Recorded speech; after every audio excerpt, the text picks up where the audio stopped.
Bismillahirrahmanirrahim. Assalamualaikum warahmatullahi wabarakatuh. Perkenalkan, saya Zaidan Sabana dari Teknik Komputer PPKD Jakarta Selatan Angkatan 1 tahun 2025. Di sini saya akan mempresentasikan hasil tugas saya, yaitu identifikasi spesifikasi perangkat komputer. Nah, yang saya akan jelaskan di sini adalah komponen penyusunan perangkat komputer, yang itu terdiri dari 4, yaitu perangkat input device, proses device, penyimpanan atau storage, dan output. Nah, jadi apa saja sih itu, kita bedah satu-satu ya. Yang pertama itu ada perangkat input. Nah, perangkat input ini alat untuk digunakan untuk memasukkan data atau perintah ke dalam komputer. Ya, jadi alat ini memang untuk memasukkan data yang kita lakukan untuk kemudian diproses dengan proses device. Contohnya itu seperti keyboard untuk mengetik huruf angka, kemudian juga ada scanner untuk dari data fisik menjadi data digital yang akan nanti disimpan di perangkat penyimpanan. Kemudian juga ada mouse yang kurang lebih fiturnya sama seperti keyboard, cuman untuk mouse ini fungsi untuk mengarahkan objek di layar.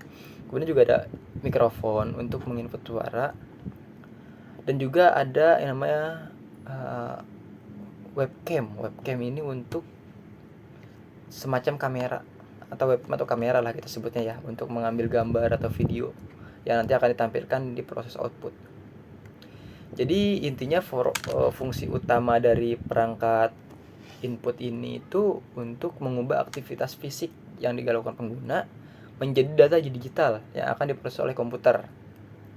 Nah, ini ada poin kedua, yaitu proses device atau perangkat processing, yaitu adalah bagian inti. Jadi intinya dari perangkat komputer. Jadi dia bertugas untuk mengolah data yang diterima oleh output, nanti bisa juga diteruskan ke penyimpanan maupun juga di output. Oke.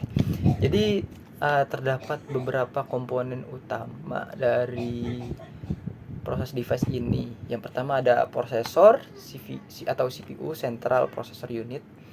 Ini kita biasa sebut sebagai otak dari komputer ya, yang untuk menjalankan instruksi dari perangkat lunak,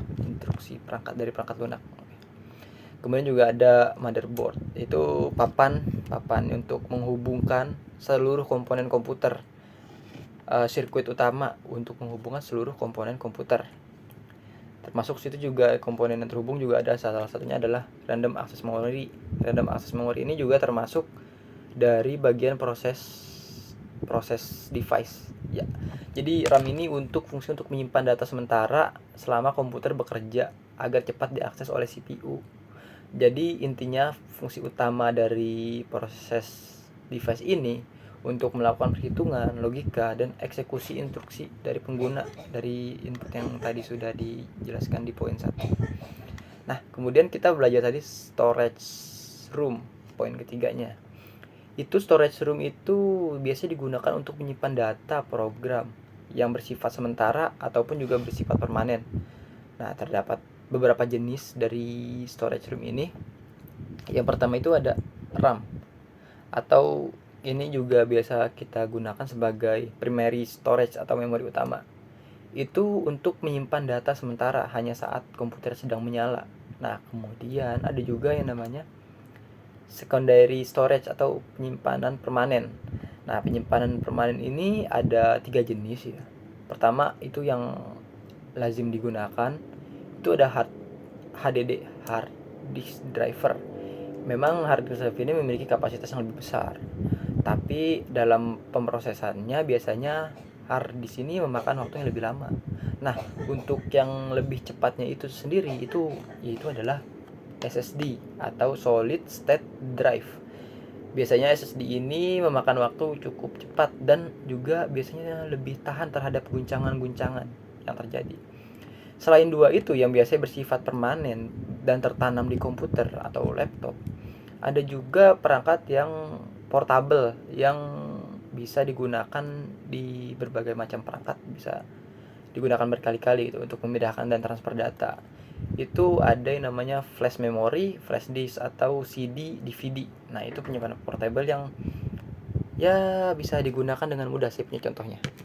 Nah, ini juga saya dapat Nah, ini salah satu flash memory saya dikasih sama PPKD Jakarta Selatan. Oke. Jadi fungsi utama dari penyimpanan ini untuk menyimpan data dari sebelum, selama, atau sesudah diproses. Jadi baik belum diproses, selama diproses, ataupun sudah diproses, itu akan disimpan di storage device ini. Nah, yang kemudian yang namanya input, kita juga harus tahu antonimnya, itu pengeluarannya, yang keluar, output. Nah, di perangkat output ini kita menampilkan atau mengeluarkan hasil dari proses data yang sudah diproses tadi, proses device dari input. Nah, itu diproses kepada pengguna berdasarkan outputnya. Contohnya, misalnya monitor, kita memunculkan layar yang berisi informasi bentuk visual, gambar, maupun juga bisa juga video. Kemudian untuk jika kita membutuhkan sesuatu yang bersifat hard, yang bersifat ngeprint atau bersifat dokumen resmi, itu juga kita bisa menggunakan printer. Printer itu juga termasuk sebagai output device. Kemudian juga ada speaker untuk mengeluarkan output dalam bentuk suara dan audio. Kemudian ada proyektor untuk menampilkan output visual ke permukaan datar yang besar, permukaan putih, ataupun juga kita bisa juga menggunakan, ada alatnya lagi ya untuk proyektor. Teman-teman juga tahu lah apa untuk proyektor ini bagaimana. Jadi fungsi utama dari perangkat output ini untuk menyajikan hasil akhir dari sebuah prosesan data yang bisa dinikmati oleh pengguna. Secara umum ilustrasi bekerjanya seperti ini. Data di input ya, kita menginput data, kemudian diproses oleh CPU, RAM, kemudian itu diolah data. Kemudian juga kita setelah itu juga bisa menyimpan data. Kemudian outputnya kita bisa keluarkan. Contoh nyatanya seperti ini. Saya misalnya menggunakan software Office Word ya. Saya mengetik di keyboard, membuat surat lamaran kerja misalnya. Oke. Kemudian CPU ini memproses ketikan saya, memproses input saya. Yang kemudian dari situ saya bisa menyimpan hasil tersebut di penyimpanan, di storage device. Nah, selain kita bisa simpan, itu juga bisa kita print, itu melalui output device, atau juga kita bisa presentasikan hasil input kita di depan banyak orang itu dengan menggunakan proyektor gitu, dengan layar yang lebih besar. Oke. Mungkin cukup sekian penjelasan dari empat perangkat tersebut: input, proses, output, dan storage. Kita akan bertemu kembali di tugas selanjutnya. See ya. Wassalamualaikum warahmatullahi wabarakatuh.